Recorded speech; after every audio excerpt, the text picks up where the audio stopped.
और बढ़िया। पिछली वीडियो में हमने रिक्वायरमेंट्स ऑफ फोटोसिंथेसिस के बारे में पढ़ा था। रिक्वायरमेंट्स ऑफ फोटोसिंथेसिस के अंदर में हमने 4 चीज़ें पढ़ी थी। सबसे पहला CO2 के बारे में हमने देखा, दूसरा H2O, थर्ड फिर आता है क्लोरोफिल एंड देन सनलाइट। अब इन 4 चीज़ों में से हमने 2 चीज़ों के बारे में पिछली वीडियो के अंदर में पढ़ लिया था। हमने CO2 के बारे में पढ़ा था कि CO2 प्लांट कहाँ से एब्जॉर्ब करता है एटमॉस्फेयर से और किस स्ट्रक्चर के थ्रू। तो वहाँ पर हमने पढ़ा था स्टोमेटा के स्ट्रक्चर के बारे में, स्टोमेटा किस चीज़ से बने हुए होते हैं, कहाँ पाए जाते हैं, क्या फंक्शन होता है, कैसे ओपन होते हैं, क्लोज होते हैं, बाकी सारी चीज़ें हमने पढ़ ली थी।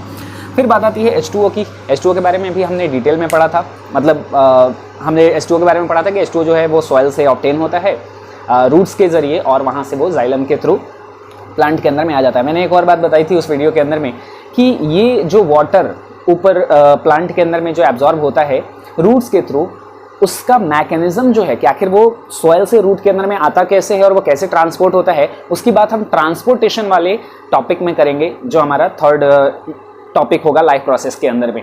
तो ट्रांसपोर्टेशन के अंदर में हम वहाँ पर डिटेल में बात करेंगे कि वाटर आखिर ये चढ़ता कैसे है। अभी हम उसके मैकेनिज्म की बात नहीं करेंगे, अभी हम सिर्फ ये समझ रहे हैं सिंपली कि सॉइल के अंदर में वाटर होता है और वो रूट के द्वारा एब्जॉर्ब कर लिया जाता है और प्लांट के अंदर में पहुँचा दिया जाता है। आज हम बात करने वाले हैं उसके आगे इन 2 और भी टॉपिक्स के बारे में, जो कि है क्लोरोफिल और सनलाइट।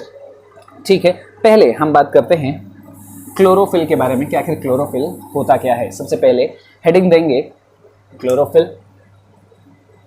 अब इस क्लोरोफिल के अंदर में आप में से सभी लोगों ने 9th क्लास के अंदर में एक टॉपिक सेल चैप्टर के अंदर में एक टॉपिक पढ़ा था, क्लोरोप्लास्ट, क्रोमोप्लास्ट, ल्यूकोप्लास्ट। प्लास्टिड एक सेल ऑर्गेनल होता है। सेल के अंदर में जितने भी प्लांट सेल्स होते हैं उनके अंदर एक सेल ऑर्गेनल होता है प्लास्टिड, और उस प्लास्टिड वो जो था वो प्लास्टिड 3 तरीके का होता था, जिसको कलर के बेसिस पर 3 तरीके में हम 3 टाइप में हम लोग डिवाइड करते थे, chlorophyll, chromophil, chloroplast, leucoplast and chromoplast. 3 अलग अलग पार्ट में हम लोग डिवाइड करते थे। तो यहाँ पर बात ये आ रही है कि ये जो क्लोरोफिल है ये क्या होता है, ये दरअसल इट इज अ पिगमेंट। ये क्या होता है, एक पिगमेंट होता है। अब हम लोग बात करें कि पिगमेंट क्या होता है, तो पिगमेंट होता है कलर प्रोड्यूसिंग सब्सटेंस। ऐसा कोई भी सब्सटेंस जो कलर प्रोड्यूस करे, ठीक है, ऐसा कोई सा भी सब्सटेंस जो कि कलर प्रोड्यूस करे, कलर प्रोवाइड करे किसी भी पार्ट को, उसको हम लोग पिगमेंट कहेंगे। आपका जो कलर, आर्टिफिशियल कलर भी जो होता है, होली में जो हम लोग रंग खेलते हैं, उन सबों को भी हम पिगमेंट बोल सकते हैं। लेकिन ये नेचुरल पिगमेंट होता है। पिगमेंट जनरल सा वर्ड है जिसको हम लोग सिंपली कलर प्रोड्यूसिंग सब्सटेंस बोलते हैं। तो क्लोरोफिल क्या है, ये भी एक कलर प्रोड्यूसिंग सब्सटेंस है जो कि क्या करता है, found in various plant parts. बहुत सारे प्लांट पार्ट्स के अंदर में पाया जाता है, और ये मोस्टली उसमें से भी स्टेम एंड लीव्स के अंदर में। रूट में ये एब्सेंट होगा, क्लोरोफिल रूट में एब्सेंट होता है। इट इज, उसके अलावा अगर हम लोग बात करें कि कैसा कलर होगा ये, तो it is green in colour. ठीक है, ग्रीन कलर प्रोवाइड करता है ये। क्लोरो वर्ड का मतलब ही क्या होता है, क्लोरो का मतलब होता है ग्रीन।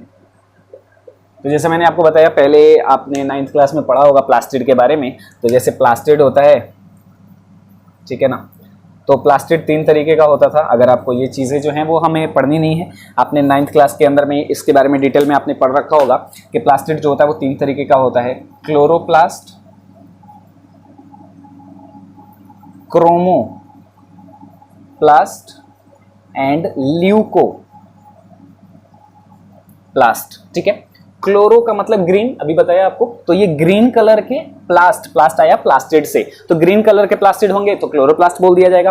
क्रोमो का मतलब होता है कलर, क्रोम का मतलब होता है कलर, ठीक है, तो क्रोमोप्लास्ट मतलब वेरियस कलर्ड के प्लास्टिड होंगे। ल्यूको का मतलब होता है कलरलेस या फिर व्हाइट के रेफरेंस में भी यूज किया जाता है और कलरलेस के रेफरेंस में भी यूज किया जाता है। तो ल्यूकोप्लास्ट ऐसे प्लास्टिड होंगे जिनका कोई भी कलर नहीं होगा। तो अब अगर थोड़ा सा ओवरव्यू यहाँ पर अभी दे देता हूँ कि क्लोरोप्लास्ट ये ग्रीन कलर के प्लास्टिड हैं। ग्रीन कलर के प्लास्टिड हैं तो ऐसे सभी प्लांट पार्ट्स में होंगे जो प्लांट पार्ट्स ग्रीन होते हैं, जैसे कि स्टेम, बहुत सारे छोटे छोटे पौधे होते हैं स्टेम जो ग्रीन कलर के होते हैं। लीफ सारे के सारे ग्रीन होते हैं, तो उनके अंदर में ये क्लोरोप्लास्ट पाया जाएगा। क्रोमोप्लास्ट वेरियस कलर के होते हैं, येलो कलर हो सकता है, ब्लू कलर हो सकता है, रेड कलर के हो सकते हैं, ये तो अलग अलग कलर के होते हैं। तो उसके बेसिस पर यहाँ पर मतलब ये ऐसे प्लास्टिड हैं जो कि अलग अलग कलर के होंगे। तो ये कहाँ पर पाए जाएंगे? तो ये फ्रूट्स की जो स्किन होती है, जैसे कि एप्पल होता है तो एप्पल रेड कलर का होता है तो उसमें रेड कलर प्रोवाइड करने का काम क्रोमोप्लास्ट का होता है। जो लाल मिर्च होती है उसके अंदर में भी क्या होता है कि रेड कलर होता है तो वहाँ पर वो प्रोवाइड करने का काम करता है। येलो कलर के फ्लावर्स आप देखते हैं तो उस फ्लावर्स के अंदर में भी जो कलर प्रोवाइड करने का काम होता है। कहने का मतलब ये है कि ऑल दी कलर्स प्रोवाइड, मतलब जितने भी कलर होंगे जो कि ग्रीन कलर के अलावा जितने भी कलर प्रोवाइड किए जाते हैं प्लांट के अंदर में, जितने भी कलर होते हैं वो सब क्रोमोप्लास्ट के द्वारा प्रोवाइड किए जाते हैं। और उसके बाद आता है ल्यूकोप्लास्ट। ये व्हाइट कलर के होते हैं, इनका काम कुछ स्टोरेज वगैरह करना होता है, ज़्यादा कुछ फंक्शन नहीं होता है, ये पिगमेंट नहीं होता है, कलर प्रोवाइड करने का काम नहीं करते हैं और इसी वजह से ये रूट में पाए जाते हैं, नीचे फूड स्टोरेज करने में पाए जाते हैं। तो रूट के अंदर में क्या होगा? क्या प्लास्टिड होता है? हाँ, रूट में भी प्लास्टिड होता है। कौन सा प्लास्टिड? ल्यूकोप्लास्ट। लेकिन स्टेम और लीफ में कौन से प्लास्टिड होंगे? क्लोरोप्लास्ट यहां पर प्रेजेंट होता है। तो क्लोरोप्लास्ट जब भी होगा ये सिर्फ ग्रीन होंगे, ये वेरियस कलर्ड होंगे, ठीक है, और ये कलरलेस होगा। अब यहां पर डिफरेंस ये आ जाता है, अब हम बात करें अगर कि क्लोरोप्लास्ट ग्रीन कलर का होता है तो क्लोरोप्लास्ट जो है ये ग्रीन ही क्यों होता है? तो इसके अंदर में, इस क्लोरोप्लास्ट में एक कलर प्रोड्यूसिंग सब्सटेंस प्रेजेंट होगा जिसको हम लोग कह रहे हैं क्लोरोफिल। और क्लोरो का मतलब ग्रीन, यानी कि ये ग्रीन कलर प्रोवाइड करता है। वैसे क्रोमोप्लास्ट मतलब ये वेरियस कलर्ड होंगे। तो क्रोमोप्लास्ट बहुत सारे अलग अलग टाइप के होते हैं। लाइकोपिन होता है जो कि रेड कलर का होता है, वियोलाजैंथिन होता है येलो कलर का होता है, ल्यूटिन होता है वो येलो कलर का होता है। तो इस तरीके से यहाँ पर क्या होगा कि क्रोमोप्लास्ट बहुत सारे अलग अलग कलर के हो सकते हैं। ल्यूकोप्लास्ट कलरलेस होता है, यहाँ पर कोई सा भी पिगमेंट पाया नहीं जाता है, ठीक है। तो क्लोरोफिल जो होगा वो ग्रीन कलर का होता है। पिगमेंट होता है, पिगमेंट क्या होता है? क्लोरोफिल कलर प्रोड्यूसिंग सब्सटेंस होता है। It is found in various plant parts, ठीक है। कौन कौन से प्लांट पार्ट्स के अंदर में? स्टेम में, लीव्स में, और ये कैसे कलर का होगा? ग्रीन कलर का होगा। और वेरियस प्लांट पार्ट्स जो हमने लिखा है, स्टेम, लीव्स, इनके अंदर में भी कौन से, हम ऐसा लिख लेते हैं, मीजोफिल सेल्स के अंदर में ये पाए जाते हैं, ठीक है। Found in mesophyll cells of various plant parts, ऐसा लिख देते हैं हम लोग। mesophil cells of various plant parts like stem, leaves etc. Stem और लीफ के अंदर में जो हमारे मीजोफिल सेल होंगे। ये मीजोफिल सेल क्या होते हैं? तो मीजोफिल सेल ऐसे जो जनरल सेल होते हैं, जो मेन सेल होते हैं, जैसे कि ये कोई एक प्लांट का स्टेम था, इस स्टेम को आपने काट दिया बीच से, तो बीच में सेंटर में जो इसका मेन पोर्शन है, मीजोफिल जो है वो बिल्कुल सेंटर में पाए जाते हैं। तो किसी भी प्लांट पार्ट के जो बीच में है, बिल्कुल सेंटर वाले पोर्शन में जो भी सेल्स पाए जाते हैं उनको मीजोफिल सेल बोला जाता है। तो mesophyll cells of various plant parts like stem, stem के बीच वाले पोर्शन में पाए जा सकते हैं, लीव के बीच वाले पोर्शन में पाए जाते हैं। तो वहां पर ये सारे के सारे पिगमेंट जो है वो आपको देखने को मिलेंगे। आई होप बात आ गई होगी समझ में, आप इसे जल्दी से नोट डाउन करेंगे, ठीक है। अब उसके अलावा हम यहाँ पर एक और चीज़ भी लिख सकते हैं कि ये कौन से प्लास्टिड में पाया जाता है। तो ये तो पिगमेंट होता है, कलर प्रोड्यूसिंग सब्सटेंस होता है, मीजोफिल सेल में पाया जाता है, किसके? स्टेम और लीफ के। और कैसा कलर का होता है? ग्रीन कलर का होता है। और कहाँ पर पाया जाता है? तो it is found in cell organelle called as chloroplast. कौन से सेल ऑर्गेनेल में पाया जाता है? क्लोरोप्लास्ट में। It is found in a cell organelle. कौन सा सेल ऑर्गेनेल?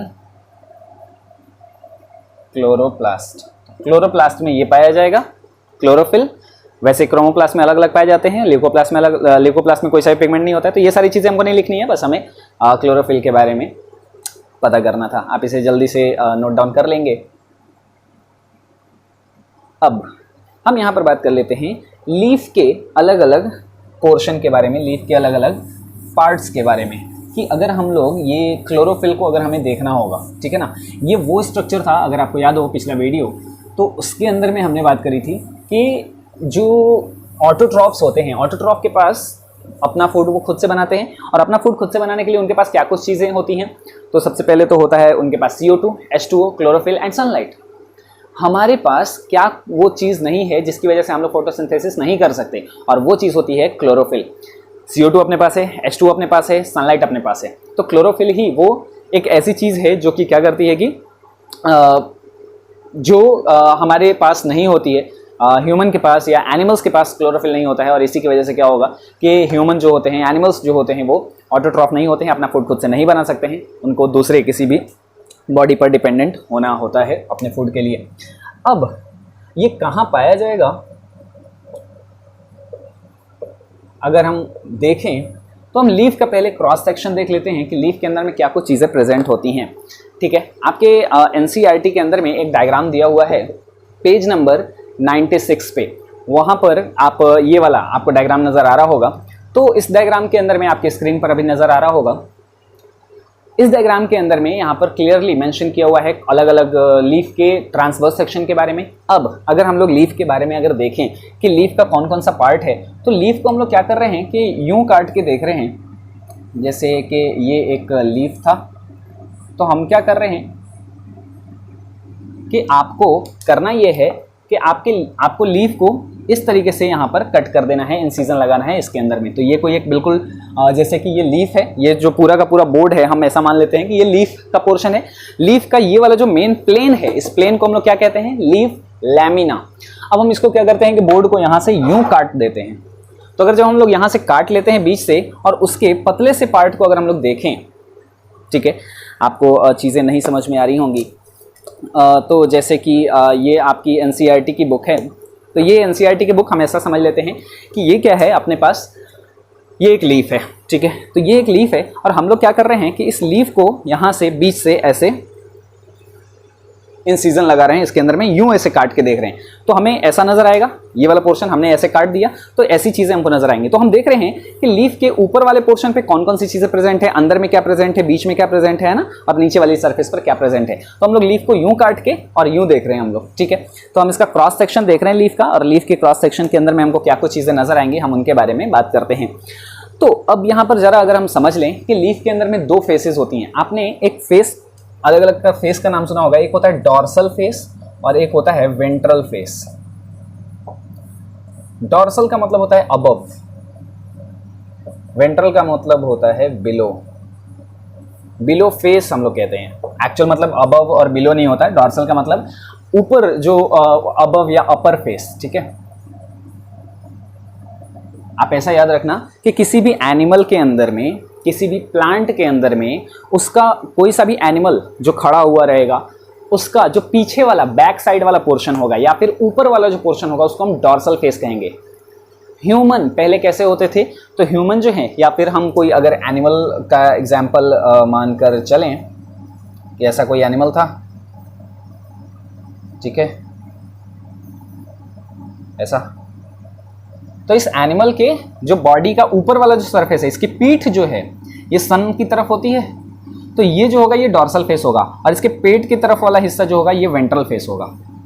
बात आ रही समझ में। मंकी, हमारे अगर हम ह्यूमन की बात कर लें तो ह्यूमन का जो पीछे वाला जो एरिया होगा, जो बैक वाला पोर्शन होता है, वो होता है डॉर्सल, क्योंकि ह्यूमन को अगर हम यूं लिटा दें या मंकी जैसे पहले होते थे, तो उनका पीछे वाला पोर्शन जो है, या फिर वो फेस जो कि स्काई की तरफ में फेस करके रहता है, तो उसको हम लोग कहते हैं डॉर्सल फेस, और जो नीचे की तरफ में होता है उसको हम लोग कहते हैं वेंट्रल फेस। ये हमारा पाम, तो ये जो पाम वाला एरिया है ये है वेंट्रल फेस, नीचे की तरफ होता है, और ये पीछे वाला जो पोर्शन है, जो बैक साइड वाला होगा, उसको हम लोग कहते हैं डॉर्सल फेस। ठीक है, तो ये अबव अपर फेस है ना, या बैक साइड बैक फेस जो होता है, इसको हम लोग क्या बोलते हैं, डॉर्सल फेस। और जो नीचे की तरफ में होता है, बिलो होता है, या फिर मतलब इस तरीके से नीचे की साइड में जो होगा उसको हम लोग कहते हैं वेंट्रल फेस। लेकिन लीफ के केस में ये उल्टा होता है। लीफ के केस में होगा क्या कि जैसे लीफ यूं लगा हुआ है, आप मानकर चलो कि ये एक प्लांट था, ठीक है, यूं ऐसे प्लांट लगा हुआ था, और इसके यहाँ पर एक लीफ लगा हुआ था। तो लीफ का एक हिस्सा वो होता है जो कि सनलाइट की तरफ में फेस किए हुए होता है, सनलाइट जिस फेस पर डायरेक्टली पड़ रही होती है, और एक जो सॉइल को फेस कर रहा होता है ना। एक लीफ था जो कि ऐसे प्रेजेंट था, यूं प्रेजेंट था। तो ये नीचे की तरफ में जो सॉइल को फेस किया हुए है, एक ये फेस हो जाएगा, और एक ऊपर वाला जो सन को फेस कर रहा है। तो इसमें उल्टा होता है, जो ये वाला फेस होता है ये दरअसल वेंट्रल फेस होता है, और नीचे वाला जो फेस होता है ये डॉर्सल फेस होता है। आप कहोगे ऐसा क्यों, इसके साथ एक्सेप्शन क्यों है, तो वो इस वजह से क्योंकि अगर ये स्टेम है, आपने ध्यान से देखा होगा, इसके साथ यूं लीफ लगा हुआ होता है, है ना, एक सर्टेन एंगल पे, इधर से भी कुछ एक एंगल पे लीफ इस तरीके से लगे हुए होते हैं।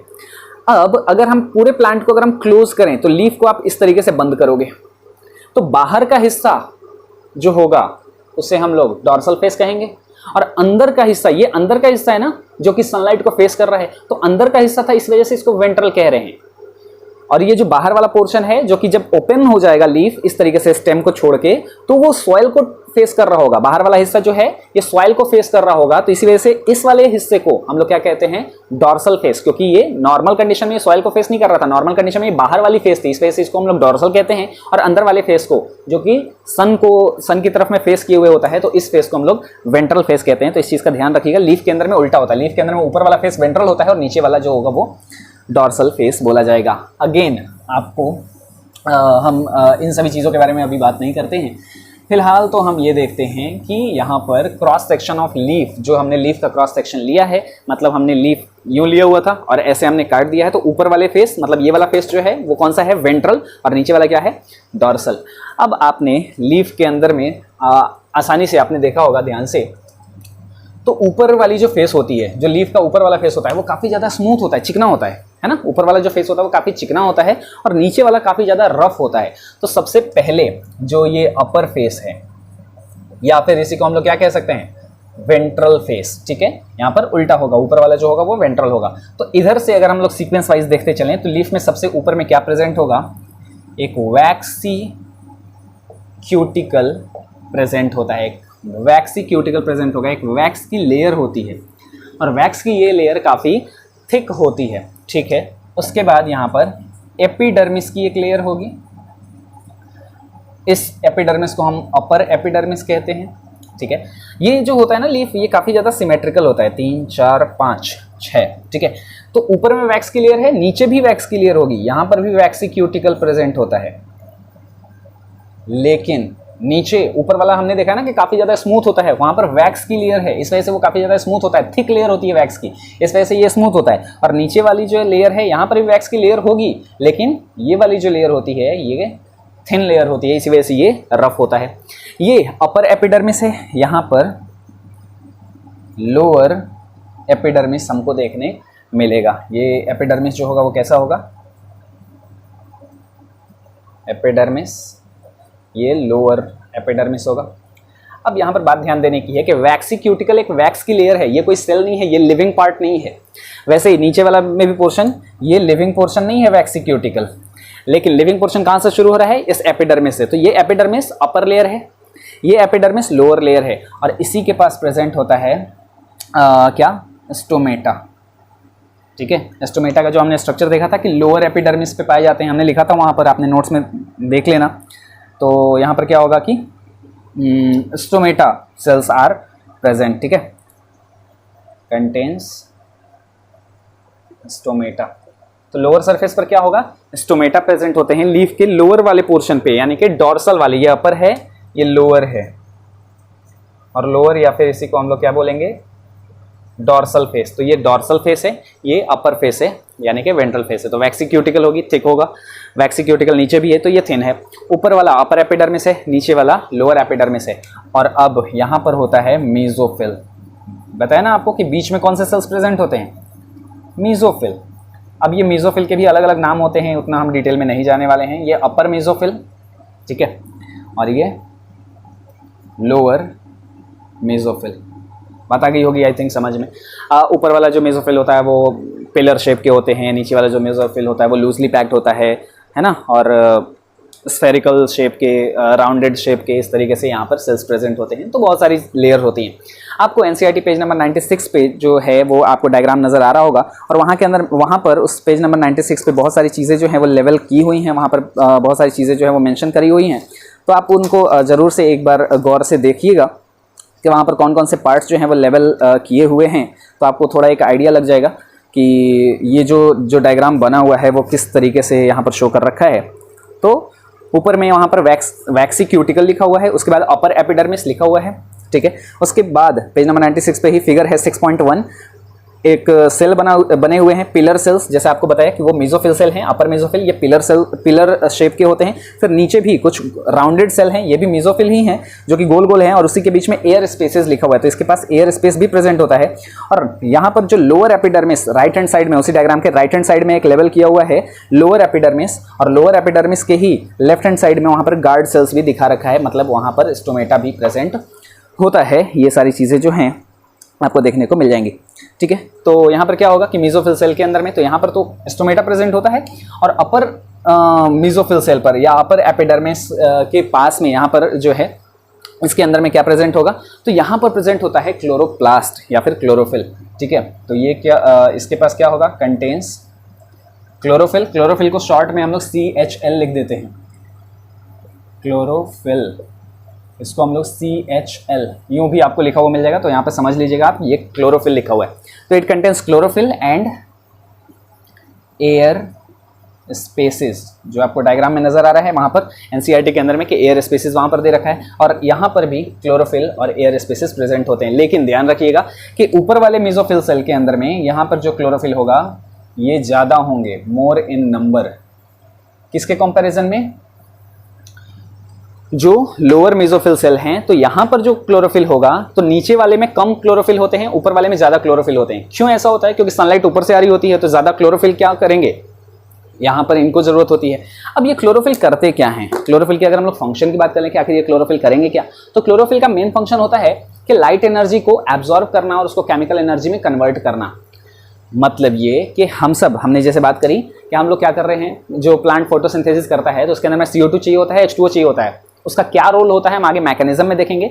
सनलाइट का क्या रोल होता है, तो सनलाइट एनर्जी प्रोवाइड करता है इस रिएक्शन को करवाने के लिए, और उस सनलाइट तो हमारे पास भी है, या फिर हम और सोर्सेज से एनर्जी ले लेंगे, लेकिन उस सनलाइट को, वो जो लाइट एनर्जी है उसको ट्रैप करने के लिए, एब्जॉर्ब करने के लिए और रिएक्शन को कैटलाइज करने के लिए जो पिगमेंट की जरूरत होती है वो होता है chlorophyll.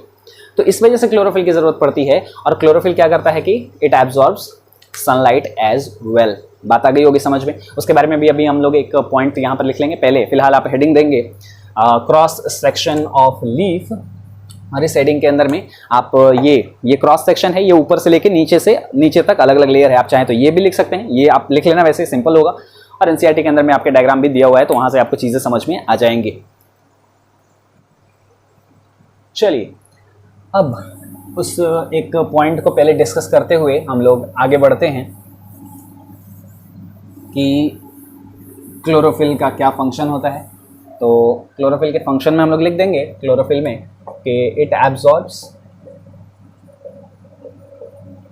Light energy and convert into chemical energy. ठीक है, तो ये लाइट एनर्जी को एब्जॉर्ब करता है क्लोरोफिल और उसको केमिकल एनर्जी के अंदर में कन्वर्ट कर देता है। अब यहाँ पर कुछ एक फैक्ट्स की हम बात कर लेते हैं, कुछ और भी चीज़ें हैं, हालांकि NCERT के अंदर में नहीं दी हुई हैं बहुत सारी चीज़ें जो हैं।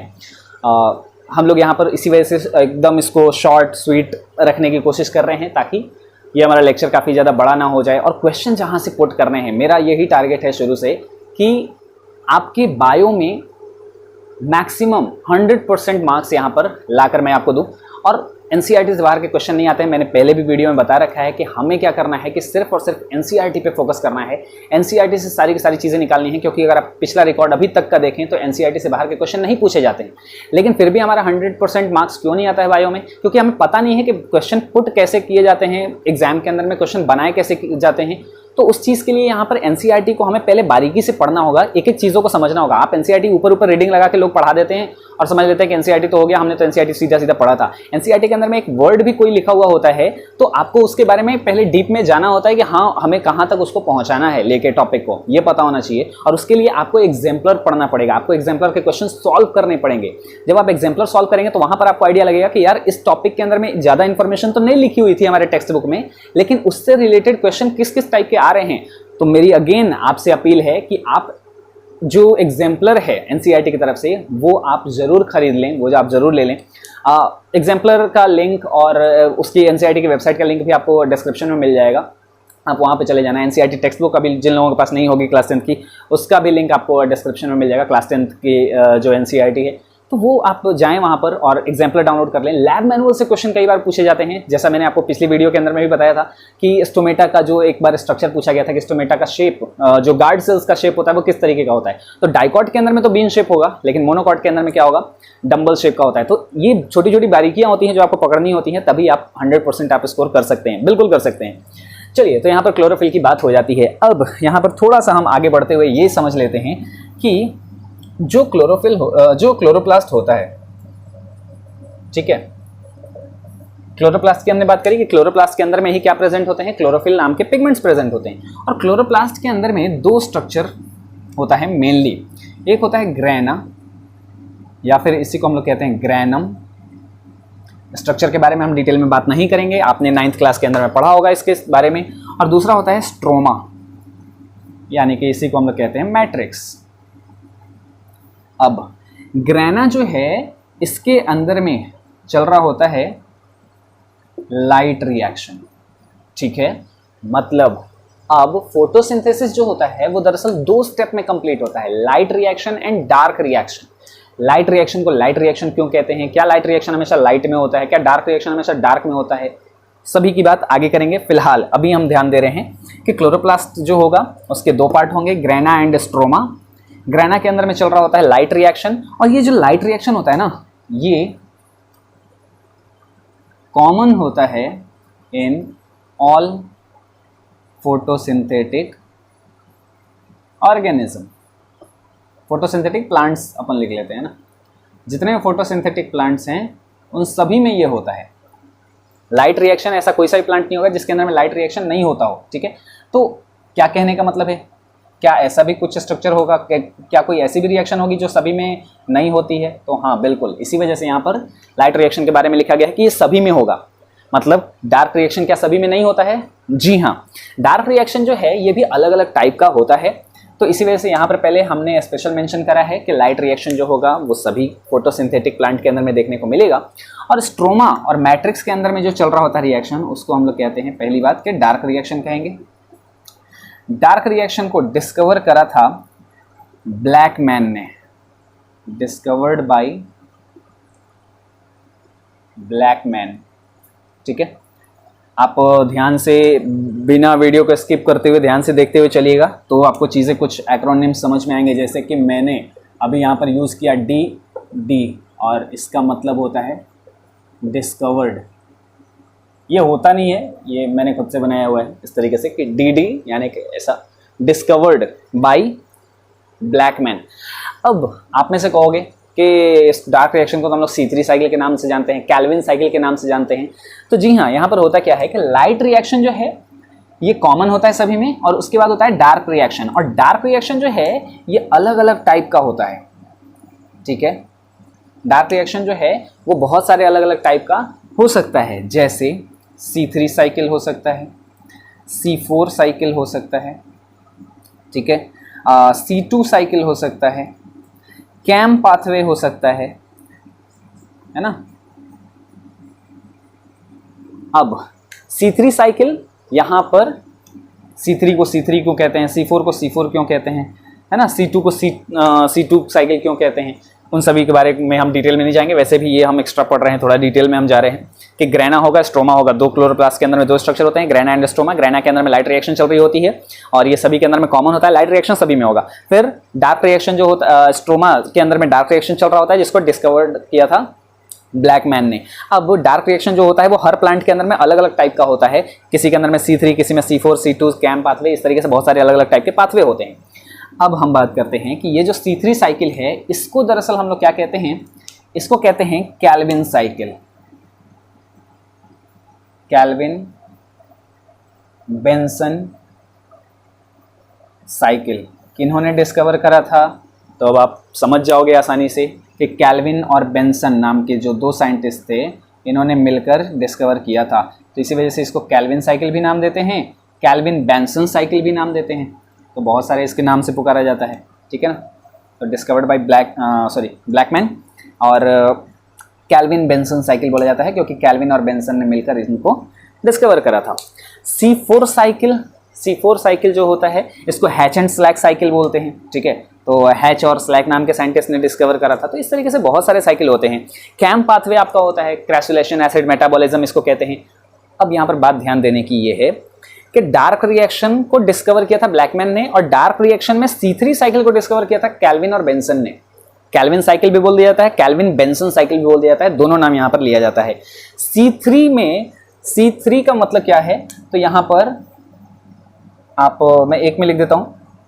C3 जो होगा इसके अंदर में क्या होता है, first stable product is a 3 carbon compound, ठीक है। तो जो डार्क रिएक्शन होगा उस डार्क रिएक्शन के अंदर में एक मतलब अलग अलग साइकिल हो सकती है। इसको भी डार्क रिएक्शन कह रहे हैं, इसको भी डार्क रिएक्शन, इसको भी डार्क रिएक्शन, इसको भी डार्क रिएक्शन। तो ये अलग अलग टाइप का होता है, 3-4 तरह का होता है। तो इन सभी साइकिल के अंदर में क्या होगा कि जो इसको नाम दिया गया है, ये उस रिएक्शन के अंदर में, ये जो डार्क रिएक्शन होगा, उस डार्क रिएक्शन जब चलेगी ना, तो वो कोई एक रिएक्शन नहीं होती है कि हाँ फटाक से A और B मिला और हमारा कार्बोहाइड्रेट बन गया। नहीं, यहां पर जो डार्क रिएक्शन जो चल रहा है ये बहुत सारे सीरीज ऑफ रिएक्शन होता है। वहां पर करीब बहुत सारे अलग अलग टाइप के रिएक्शन होते हैं। अगर हम डिटेल में जाएंगे तो वहां पर करीब 10-12 स्टेप के रिएक्शन होते हैं, तो हम उसकी बात नहीं कर रहे हैं। तो यहां पर हो क्या रहा है कि जो भी 10-12 रिएक्शन है, 10-12 स्टेप के रिएक्शन है, तो उन रिएक्शन में बहुत सारा प्रोडक्ट बनता होगा और बहुत सारा प्रोडक्ट फिर टूट के दूसरे प्रोडक्ट में कन्वर्ट होता होगा। ऐसे फिर एक रिएक्शन के अंदर में जो प्रोडक्ट बना वो किसी दूसरे रिएक्शन में यूटिलाइज होता होगा, फिर उससे जो प्रोडक्ट बनता होगा वो तीसरे रिएक्शन में पार्टिसिपेट करता होगा। तो इस तरीके से सीरीज ऑफ रिएक्शन चल रही होती है। लेकिन इन सभी के बीच होता क्या है कि बहुत सारे ऐसे भी कंपाउंड बनते हैं जो कि स्टेबल नहीं होते हैं, मतलब बनते हैं और इंस्टेंटली फिर टूट भी जाते हैं, फिर बनते हैं फिर टूट जाते हैं। तो जो पहला प्रोडक्ट बनता है इन रिएक्शन में जो कि स्टेबल होता है, उसके अंदर में कार्बन का नंबर कितना है उसके बेसिस पर इन रिएक्शन का नाम दिया जाता है। बात नहीं आई समझ में? देखो, जैसे लाइट रिएक्शन हुआ, लाइट रिएक्शन के अंदर में कुछ कंपाउंड बने और वो फिर उसके बाद अगली स्टेप होगी जिसको हम लोग डार्क रिएक्शन कह रहे हैं। अब डार्क रिएक्शन के अंदर में हम लोग कह रहे हैं उसको C3 साइकिल मान के चलते हैं। डार्क रिएक्शन का कौन सा टाइप चल रहा है? C3 cycle. अब C3 साइकिल में जो रिएक्शन होगी तो उस रिएक्शन में जो सबसे पहला रिएक्शन जो होगा, वहां पर बहुत सारे रिएक्शन होने वाले हैं, लेकिन पहले ही रिएक्शन में, पहले ही स्टेप में जो सबसे पहला कंपाउंड हमारा बनेगा वो कंपाउंड भी कार्बन का ही होगा। तो उस कंपाउंड में कितने कार्बन हैं उसके बेसिस पर इसका नाम दिया जाता है। अगर 3 कार्बन है तो C3 साइकिल बोल देते हैं, अगर 4 कार्बन है तो C4 साइकिल बोल देते हैं, 2 कार्बन है तो C2 साइकिल बोल देते हैं। क्रैसुलेशन एसिड अगर बना है पहला प्रोडक्ट तो क्रैसुलेशन एसिड मेटाबॉलिज्म साइकिल बोल देते हैं। बात आ गई होगी समझ में? बहुत अच्छी बात है। नहीं आई होगी समझ में? और भी अच्छी बात है। आपको क्या करना है? और अच्छी बात क्यों है? क्योंकि आपको फिर इसे भूल जाना है। एग्जाम में तो वैसे भी नहीं आने वाला, तो समझ में आ गया तो ठीक है, नहीं समझ में आया तो हेडक कम हुआ, इधर से मिटा देना, लिखना ही मत, इसको छोड़ देना, ठीक है ना। अपने दिमाग में उतना माथा पिच्ची नहीं करना है। पहले भी बता रखा है कि ये सारा जो पोर्शन है ये अपने एग्जाम में नहीं आने वाला है, ये बोर्ड एग्जाम से काफ़ी दूर है, ये आपके एनसीईआरटी के अंदर में नहीं दिया हुआ है। लेकिन ये अगर आप चीज़ समझ गए हो तो बहुत अच्छी बात है। यहाँ पर हम लोग क्या कर रहेंगे कि थोड़ा और भी चीज़ें हमको आसान हो जाएंगी आगे थोड़ी सी समझने में। तो क्या हो रहा है, अगेन एक बार मैं फिर से रिकॉल कर देता हूं कि ये जो क्लोरोप्लास्ट होगा, इस क्लोरोप्लास्ट के अंदर में 2 स्ट्रक्चर होते हैं मेनली, ग्रेना और स्ट्रोमा। ग्रेना के अंदर में होती है लाइट रिएक्शन, स्ट्रोमा के अंदर में होती है डार्क रिएक्शन। लाइट रिएक्शन सभी के अंदर में कॉमन होता है और डार्क रिएक्शन जो होता है वो अलग अलग टाइप का हो सकता है, C3, C4, C2 and cam cycle. और जो फर्स्ट स्टेबल प्रोडक्ट होता है, यहाँ पर लिख रखा है मैंने कि first stable product is a 3 carbon compound. पहला स्टेबल प्रोडक्ट जो होगा वो एक 3 कार्बन का कंपाउंड होगा, इसी वजह से इसको C3 साइकिल कह रहे हैं। C3 साइकिल को डिस्कवर करा था कैल्विन और बेंसन ने। स्ट्रोमा मैट्रिक्स जो डार्क रिएक्शन चल रहा था, डार्क रिएक्शन को किसने डिस्कवर करा था? ब्लैकमैन ने। उसी तरीके से C4 साइकिल है, C4 साइकिल को हैच नाम के साइंटिस्ट और स्लैक नाम के साइंटिस्ट ने डिस्कवर करा था। C2 साइकिल के बारे में मुझे अभी आइडिया है नहीं कि उन्होंने डिस्कवर करा था। कैम पाथवे जो है क्रैसुलेशन एसिड मेटाबॉलिज्म, इसका भी फुल फॉर्म आगे आ जाएगा। अब देखो, इसमें से अपने को जो याद रखना है ना वो है ये। अब आप कहोगे ये क्यों? C3 साइकिल तो हमने पढ़ा है, कैम के बारे में तो हमने नाम ही नहीं सुना, किसी भी बुक के अंदर में नहीं लिखा हुआ है। लिखा हुआ होगा, जरूर लिखा होगा, और कहीं लिखा हो ना हो एनसीईआरटी में लिखा हुआ है। बहुत सारे लोगों को ये पता ही नहीं है कि एनसीईआरटी के अंदर में कैम पाथवे के बारे में दिया हुआ है।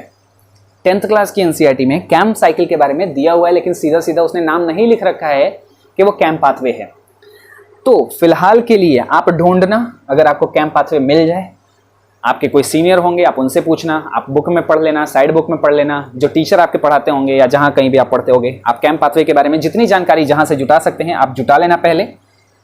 बाहर का नहीं, 11th का बुक नहीं पढ़ना है अपने को, अपने 10th क्लास की बुक के अंदर में कैंप साइकिल कहाँ पर दिया हुआ है आप उसे पढ़ना, मिल जाए तो अच्छी बात है, नहीं तो हम इन सभी चीज़ों को वैसे आगे डिस्कस करने वाले हैं। कैंप साइकिल जरूर डिस्कस करेंगे अगली वीडियो के अंदर में, जो मैकेनिज्म वाला वीडियो आएगा, ठीक है। तो ये हो जाता है हमारा थर्ड जो रिक्वायरमेंट था, जिसको हम लोग कहते थे क्लोरोफिल। आप इसे जल्दी से एक बार नोट करेंगे, ठीक है। अब यहाँ पर 3 चीज़ों के बारे में हमने पढ़ लिया है कि जो रिक्वायरमेंट थी, रिक्वायरमेंट में हमने देखा CO2 से रिलेटेड था हमारा एस्टोमेटा के बारे में हमने सब कुछ पढ़ लिया। फिर आता है अपना H2O के बारे में हमने पढ़ा। H2O के बारे में जो डिटेल में होगा वो आगे हम लोग पढ़ेंगे ट्रांसपोर्टेशन वाले चैप्टर के अंदर में। फिर हमने पढ़ा यहाँ पर क्लोरोफिल के बारे में, और फिर फोर्थ यहाँ पर हमारा आ जाता है सनलाइट। और ये भी जैसा वाटर काफ़ी छोटा सा था, कुछ था ही नहीं उसके अंदर में, वैसे ही हम लोग सनलाइट भी पढ़ेंगे। सनलाइट कहाँ से ऑब्टेन होगा? Obtained from sun. किसके द्वारा? By leaves. लीव्स जो हैं वही ऑब्टेन करते हैं, और लीव्स के अंदर में भी कौन? क्लोरोप्लास्ट। क्लोरोप्लास्ट जो होगा उसके अंदर में क्लोरोफिल होगा, और वही क्या करेगा? सनलाइट को एब्जॉर्ब करने का काम करता है, ठीक है।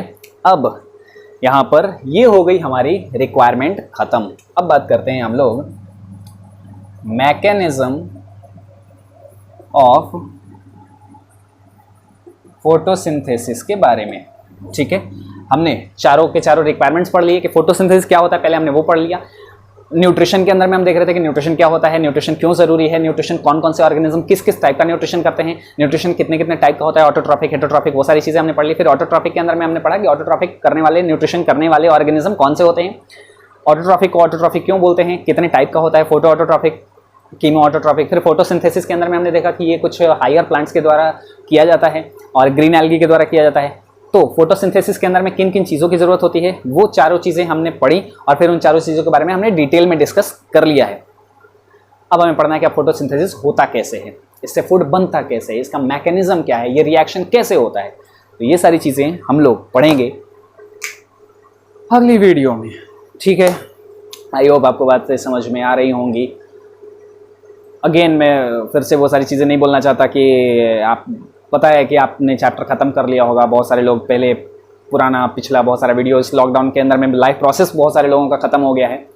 कोई बात नहीं, अगर आपको ये वीडियो समझ में आ रहा है, अगर अच्छा लग रहा है, अगर आपको कहीं से भी हेल्पफुल हो रहा है, तो बाकी अपने दोस्तों को भी शेयर कर दीजिएगा, लाइक कर दीजिएगा इस वीडियो को। शेयर कुछ अगर डाउट होगा कमेंट बॉक्स के अंदर में लिख देना। हाँ, एक और बात कि लिंक जो है वो NCERT एग्जाम्पलर का, लैब मैनुअल का और टेक्स्ट बुक का वो डिस्क्रिप्शन में दिया हुआ है। बाकी चैनल को सब्सक्राइब कर लेना। मिलते हैं अगली वीडियो में। Thank you.